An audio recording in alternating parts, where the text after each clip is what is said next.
was just focused on helping the team get the win, really. I wasn't worried about how I played or what I did. I just wanted to go out there and keep the same energy they had going on, keep the lead, try to get it back.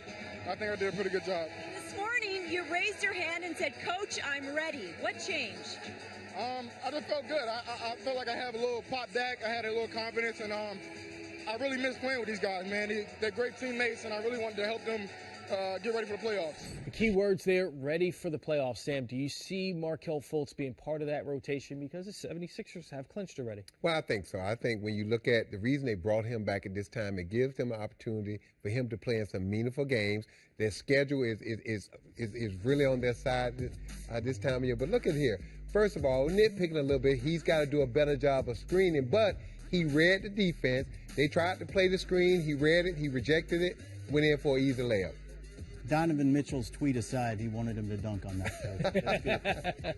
So in this play here, he's doing what you really like about Markelle. He's pushing in transition. He's too dependent on the spin, a little light on the left hand right now, but he makes a good read, hits in the open shooter. Yeah, and right here, look, watch this cut off the basket. He's reading the defense right here. He's going to make a hard cut. He gets the late feed. A lot of times on that play, you open up late, but he stays with it. Finds Covington over there for a wide open three and a possible and one.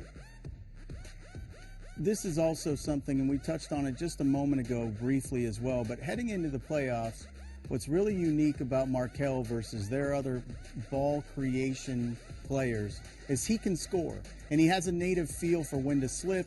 He's a good finisher around the rim. It's just something he does at a really high level, and they need that. They need shots off the dribble as well. And Griff, that's a good point, because a lot of times young players, when they're unsure of themselves, when they don't have the ball, they hide. They're always defended. Guys who want the ball, they're always looking for those seams and cracks to get open. Brett Brown also mentioned you see the 8 assists by Fultz, and that's something that was a huge bonus because he came in with that second unit. 76ers towards the bottom of the league in scoring off the bench, but it's the ability to find other players that really worked well for him. It is, but again, I think, and we talked about this coming into the game, the thing they really need is somebody off that bench that can score and somebody that can create shots for themselves off the dribble, because they've got Sarge, they've got Ben. Those guys are really good facilitating playmakers, but they're not scorers. Ben missed a triple-double tonight because he only had 7 points.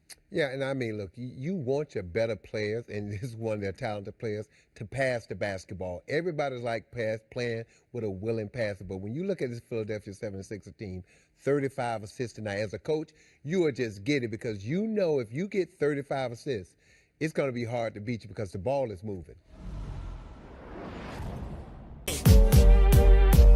What? Hey, okay. Naruto, 9-tail, part 4. I feel like a Gucci ad-lib. Burr, go to the Coca-Cola, mascot, polo bird. Put my sauce on lasagna, it can make Garfield purr.